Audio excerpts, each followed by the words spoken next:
Alrighty, welcome back to Onshape Orientation. Today we're going to be talking about the transform tools and the import image as well as the import DXF tools. So we're going to talk about the transform tool first, and like always we need to get started with a sketch. So I'm going to click my top plane and press Shift S.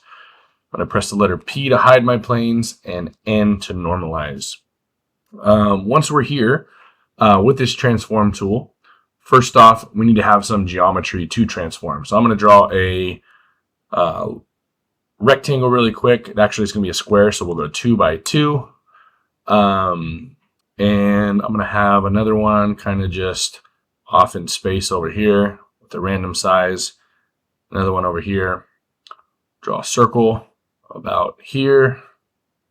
And we'll have a line coming off like so. So just some random geometry to kind of help us get started. So the way transform works is you have to have something to move. So if we hover over, it'll tell you that transform adjusts the location, orientation, and scale of a sketch entity using a manipulator. So we're going to pick this 2 by 2 square.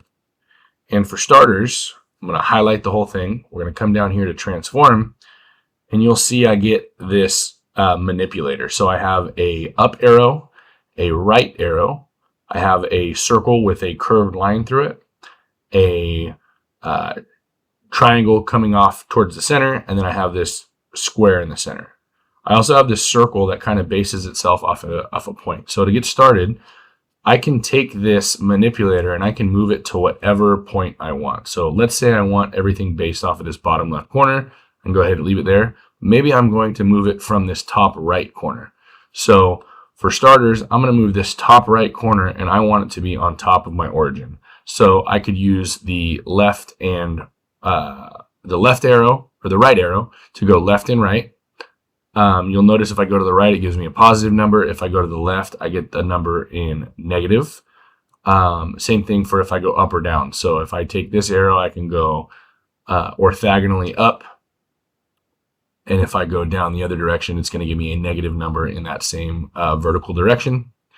However, if I click this square in the center, I can move it in both vertical and horizontal directions at the same time. So what I want to do is hover over where my origin is, and you'll see once I get close, it'll snap in place. And if that's where I want it, I can click the green check mark. So that is using the transform tool to move a shape using either the vertical or the horizontal lines, or using that square in the center. But let's say I know exactly what I want, and I need to move this 2 inches or an inch away from my origin. So I'm going to go back with that arrow, and you'll see in my text box, just like anything, I can type a number. So if I want it to go to the left, I want to go negative 1 inch. I'll press enter, and it'll be exactly 1 inch away when I accept it. The distance from the origin to my point, you'll see at the bottom, is a minimum distance of 1 inch. So I can manipulate things in that aspect. But maybe I want it to not just go to my origin, I want it to come up here and, snap to one of my existing pieces of geometry. So I'm going to take this 2 by 2 square, and I want it to be on my circle right here in the center. So I'm going to click transform. However, I don't have a point and my midpoint, but I want them to have the same center point. So what you can do is you kind of come over here and get your midpoint activated, and then get my midpoint activated down here. So when I come back up to the center, you'll see that without me having a point, it knows it's aligned there after I get them excited and activated. Now I can bring it over from that point, and I can center my circle on the inside of that, or my rectangle, my square on the inside of that circle. Okay. And now let's say I made this, but I wanted it to be half the size. So instead of being a 2 by 2 angle, 2 by 2 rectangle, I need it to be a 1 by 1. So I need it to be half the size, and I need everything to be half the size. So I can select all of this. I'm going to go to transform, and instead of moving things, I'm going to move my center point so we can scale from the center. I'm going to pick this triangle here. And this is the diagonal triangle. It's going to be my scale. So if I go out to the right, it's going to get bigger. If I go down to the left, to the inside, it's going to get smaller. But I need this to be exactly half the size. So I'm going to get myself a text box. I'm going to write 0.5 for half the size. And we'll say OK. Now if I go and check, my line is an inch and I'm an inch by an inch. So that square is 1 by 1, where before it was 2 by 2. And now it is exactly the size I need. Maybe I want this rectangle to be rotated to match this angle here. So what I can do is go to transform, select my rectangle, and I'm going to grab from this top right corner. And now I can grab here and try to get close. Now, what doesn't work is, it's not going to snap in place because I don't have any geometry there. But before we rotate, I can figure out what this angle is. So if I had a dimension, and we'll check what this is, that's a 31 degree. So I can copy that. So it'll be exactly, we're going to take this guy right here. We will rotate from here. And I need it to be exactly what I had there before. Just make sure you delete the DEG. Sometimes it doesn't like it when it's not just a whole number. And now you will see that that is exactly the same as what we had before. And now maybe I need to move this whole selection. We're going to go transform. And I want to move this point to this point. We'll say OK. And then I need these two to be together. So now I have a shape using geometry that I already had existing. Why would this be important? Maybe you're drawing something in something else, or you have one drawing that you'd want to import, and we're going to kind of talk about that next. You have a drawing already done, but now you're wanting to add text, or you're wanting to do something else to it. So this is kind of how you can manipulate geometry that already exists, or maybe you brought it from another sketch in the same existing document. So that's going to be pretty much it for the transform tool. So we'll go ahead and end that. All right, so moving on to our importing our DXF. So we're going to start a new sketch on the top plane, P to hide, N to normalize. We are going to insert our DXF. So if we look next to where the transform tool is in the dropdown, the very next dropdown is insert DXF or DWG. I don't really use DWGs with my students because we don't use AutoCAD all that often. I know that's a big file there. We draw everything in Onshape, and our table takes DXF files. DXF is like the universal file type for drafting and different AutoCAD or CAD-based programs. So I recommend using the DXF feature. You can import a DWG if you have that, but I don't really use it all that often. So the way you do it, pay attention to your units. So if I downloaded something and it was in millimeters originally, make sure you import it as millimeters, even though your dimensions on your drawing might be set to inches, or vice versa. You might be set in millimeters and you're importing something that was made in inches. Make sure you say the import units match what you're using. So the thing I drew was imported in inches or drawn in inches. So now I'm going to click this import button. Those of you guys that are doing this on Chromebooks, sometimes you might have to zoom out. That import button is hidden. So I've had students a lot of time, I can't click the button you're clicking. Have them press Control and minus. They might be zoomed in too far. The way the aspect ratio of the Chromebook is, it kind of hides that import button. So once you click import, it'll bring up your file selection screen. I'm going to click this one that's M monogram and say open. It's going to do its upload, close your notifications once it's in, and you'll have this box here. So you'll go ahead and click it and click the green check mark. Once it's in, you'll see that it is set, and we have geometry that is drawn for me because I've already had this imported in. A lot of people will do this as a this monogram file, you'll go in and you'll put whatever last name needs to go in the middle. So we're going to do that like so. I'm going to take all of this and fix it so it doesn't move on me. So what fixing does, we'll talk about that when we get to the constraints video, but this is going to allow me to edit some stuff without it scaling up or moving. If I wanted to measure this really quick, you can see that from top to bottom, it's 61 inches. So this is a big monogram. This is something I would draw and then maybe scale down before I actually were to cut this out. My table is only 60 by 60, so this is going to be bigger than my table, but for showing how this works, this is going to make it work. So then I can come in with my text. Actually, before we do that, let's do a point on here. We'll dimension that point from the end. I want it to be 6 inches away. And we'll do another one down here, same thing. Point down here, dimension. We'll say 6 inches away. Now when I draw my text, I can go from there to there. I'm going to write my last name in all caps, MESA, and say OK. And in a few short moments, once it draws the text, you will have some font. Now, what's going on is I'm giving it too many rules. So if I got rid of that dimension of 6 inches, it doesn't seem to like that, which is fine. I can take this and then go with my transform tool that we just learned, and I can move this from my center point. I want that to match the midpoint of the drawing.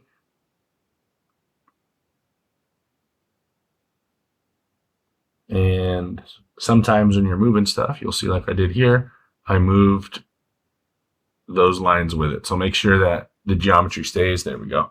So now we're back to where it needs to be.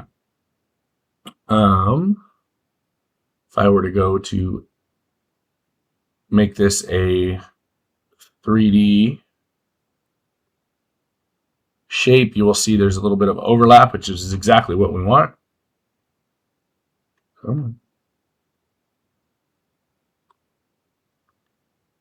So now we have a shape that can be cut out in one go. So if you see those different colors, that means that it's not actually done as one metal piece. So what I'd have to do is go and scale my letters up a little taller. But for the sake of how you're doing this, how I import a DXF for manipulation, this is where you start. So not too bad in the grand scheme of things. To fix that real quick, let's just go here, make this a dimension of, we'll go 10.4. That should over, let's make 10.45. Oh, 10.45. There we go. So now it's overlapping a little bit more. We should have, yeah, so it's doing it. I just got to go through and select all those pieces here. Easy way to do this if you're trying to get it to do everything. Select it all and then unselect what you want to fall out. Because trying to find those little gaps in there, sometimes it gets lost in the shuffle as you're doing things. But going from a drawing minimal, not very much geometry, just importing some stuff in, this is how you can get some signs and some things done fairly quickly. So if we look here, now I have a solid sign with my name on it,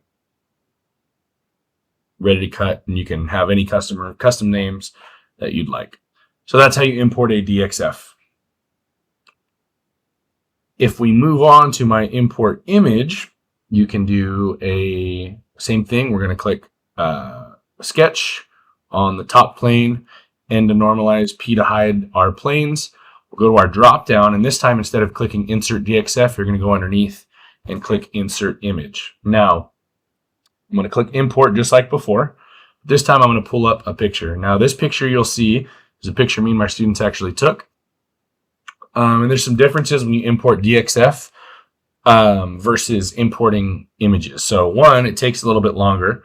Our cameras are so good on our smartphones nowadays that they take a little bit longer to upload some stuff. But now you'll see I have this picture. So I'm going to click that picture.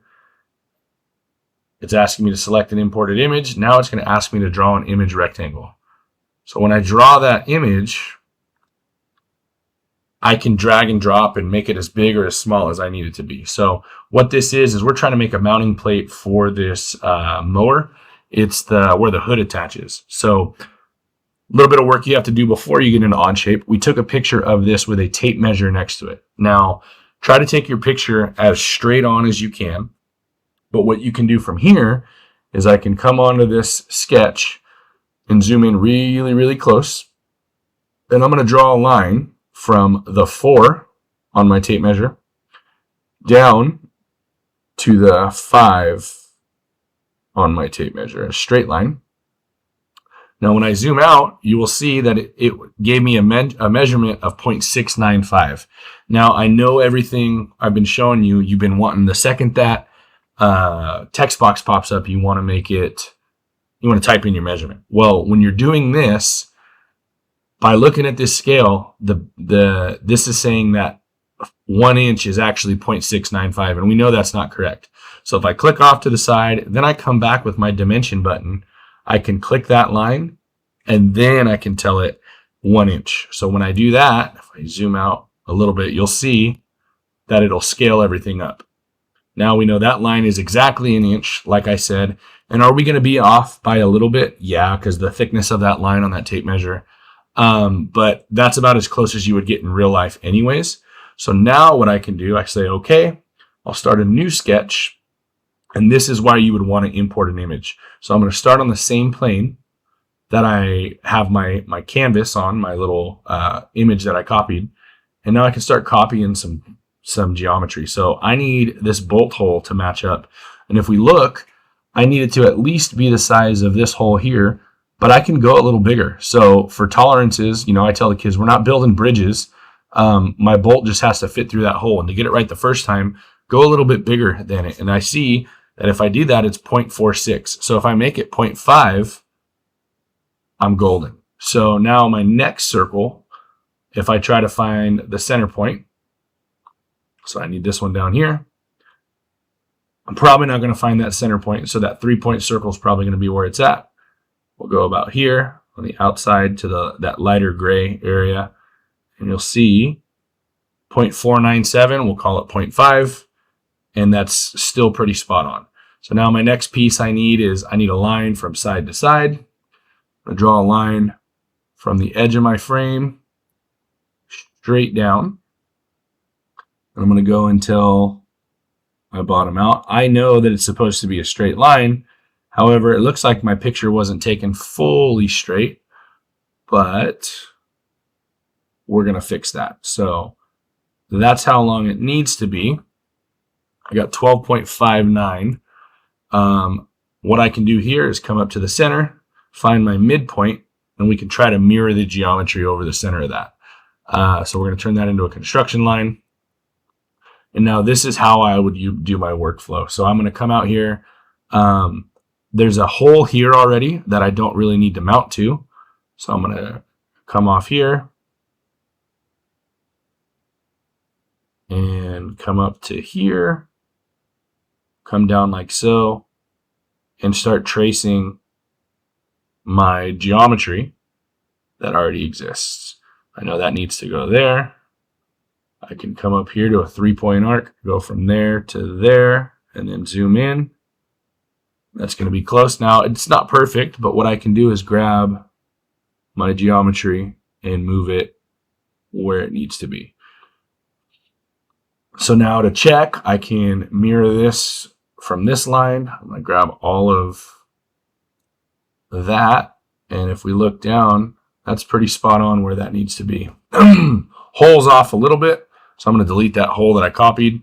But my slot looks like it's pretty straightforward. So now I'm going to take here, connect all the way back up to the top. I'm going to trim up some of the excess off the ends.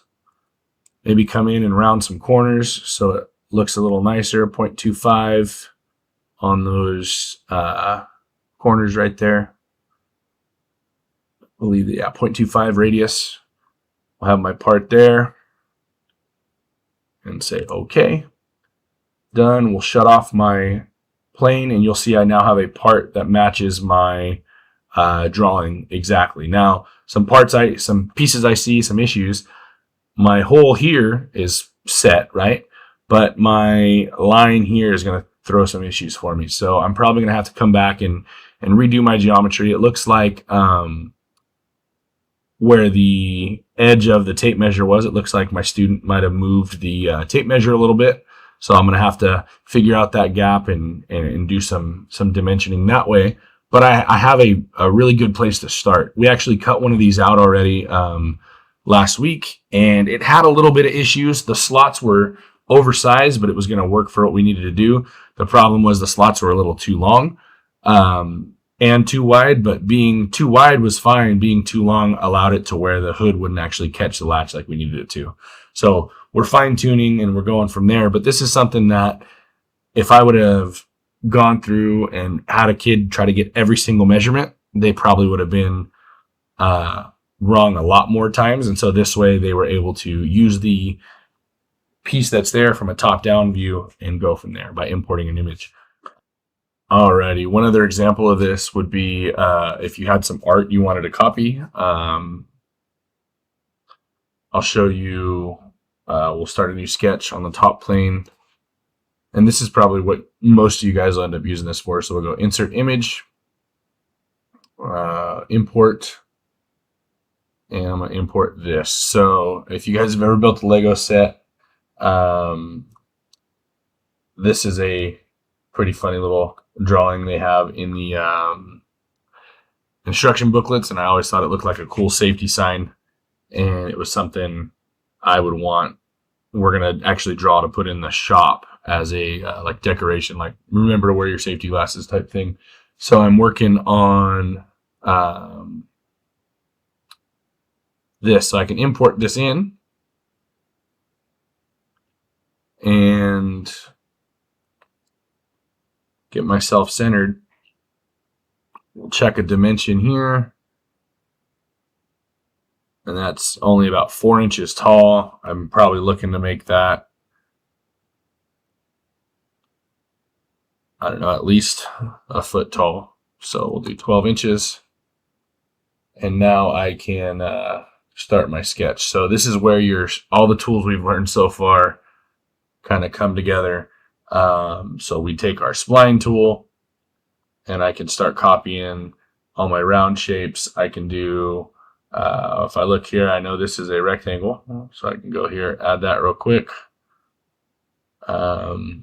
Use my 3-point circle.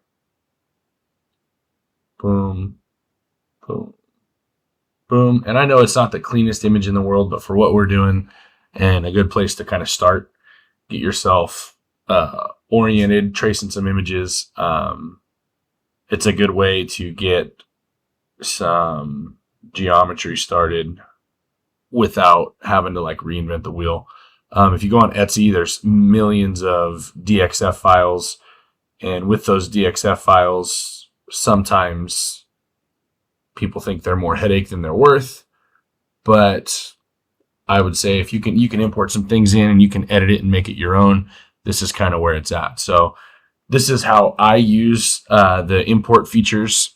And I feel like import and transform kind of go hand in hand. So if we look towards next week, we will be doing dimensioning. And I'm going to do a whole video on dimensioning. You've seen that thus far in a couple of videos we've done, little by little, like, hey, this is how you make that line a little bit longer. But we haven't really talked about angles all that much. We haven't talked about inside dimensions versus outside dimensions, kind of how to look at things and how to orient things accordingly. And after that, the next week, we're going to do a whole video on constraints. So again, thank you guys so much for watching these. This is week 11, and I have a lot more followers, a lot more people interacting with Onshape, and I think that's awesome. I'm trying to get people to understand how to do this, and that it's not, math isn't evil, and you can actually make some pretty cool projects if you apply yourself. So again, if there's anything you guys want, projects, certain things you want me to kind of talk about and highlight here, send me a comment, send me a message, whatever you need to do to get a hold of me. But I'm looking forward to making more stuff for you guys. So I'll see you guys later.